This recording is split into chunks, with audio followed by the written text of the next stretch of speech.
Hi friends, எல்லோரும் எப்படி இருக்கீங்க? நல்லா இருக்கீங்களா? இன்றைக்கி நம்ம சென்னை ஹாட் சமையலில் ஒரு டேஸ்டான பிஸ்கட் தான் செய்ய போகிறோம். கோதுமை பிஸ்கட் செய்ய 1 கப் அளவுக்கு கோதுமை மாவு எடுத்துக்கோங்க. அதே கப்பில் அரை கப் அளவுக்கு சர்க்கரை எடுத்து மிக்சி ஜாரில் சேர்த்துட்டு ஒரு 2-3 ஏலக்காய், ஒரு 4-5 முந்திரி பருப்பு போட்டு கொஞ்சம் கொரன்னு அரைச்சிக்கோங்க.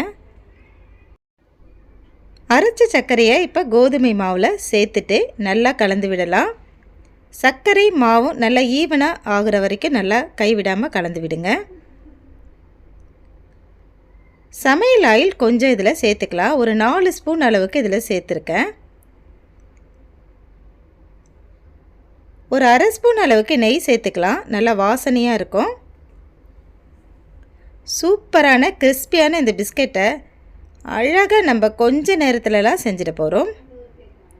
ஆயில் கலந்ததுக்கப்புறம் மாவு இந்த கலருக்கு மாறிடுச்சு பாருங்கள்.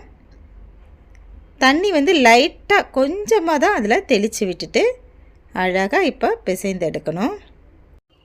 இந்த பிஸ்கெட்டுக்கு சர்க்கரை கொஞ்சம் கொரன்னு அரைச்சா மேலே மினுமின்னு பிஸ்கெட் ரொம்ப டேஸ்டியாக இருக்கும். கிறிஸ்பியாகவும் வரும். இப்போ கரெக்டாக இருக்குது.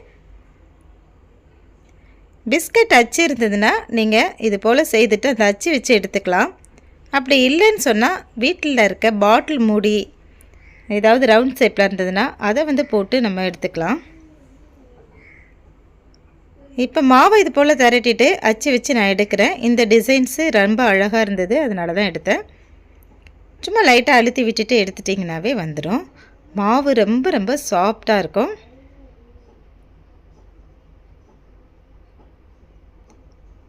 இதே போல் எல்லாத்தையும் ஒவ்வொன்றா ரெடி பண்ணி மொத்தமாக வச்சுட்டு அதுக்கப்புறம் ஆயில் ஹீட் பண்ணிவிட்டு நம்ம பிஸ்கட்டை போட்டு எடுத்துடலாம். இந்த பிஸ்கட் ரொம்ப கிறிஸ்பியாகவும் இருக்கும், டேஸ்ட்டாகவும் இருக்கும், நல்ல வாசனையாகவும் இருக்கும்.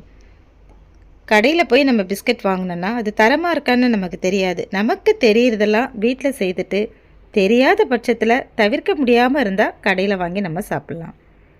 இப்போ சூப்பராக பிஸ்கட் பொரிஞ்சு வருது பாருங்கள். ஒன்று கூட உடையவே இல்லை. கொஞ்சம் தனித்தனியாக இந்த பிஸ்கட்டை போட்டு அழகாக திருப்பி போட்டு எடுத்துடுங்க. பொன்னிறமாக வரும்போது எடுத்திங்கன்னா நல்லா டேஸ்ட்டாக இருக்கும். என்ன ஃப்ரெண்ட்ஸ், உங்களுக்கு இந்த பிஸ்கட் வீடியோ பிடிச்சிருக்கா? நம்ம சேனலை சப்ஸ்கிரைப் பண்ணிக்கங்க ஃப்ரெண்ட்ஸ். நம்ம சேனலை மறந்துடாதீங்க. அடுத்தடுத்து அப்டேட் உங்களுக்காக வந்துக்கிட்டே இருக்கும். நீங்கள் பார்த்துட்டு உங்கள் கருத்துக்களை தெரியப்படுத்தலாம். நல்ல கிறிஸ்பியான டேஸ்டான கோதுமை பிஸ்கட் ரெடி. இப்போ எல்லாத்தையும் எடுத்து மொத்தமாக வச்சுக்கலாம். கொஞ்சம் ஆறுனதுக்கப்புறம் தான் இது உடைச்சிங்கன்னா நல்லா கிறிஸ்பியாக வரும். நம்ம சேனலுக்கு ஒரு லைக் போட்டுருங்க. தேங்க்ஸ் ஃபார் வாட்சிங் ஃப்ரெண்ட்ஸ். நன்றி.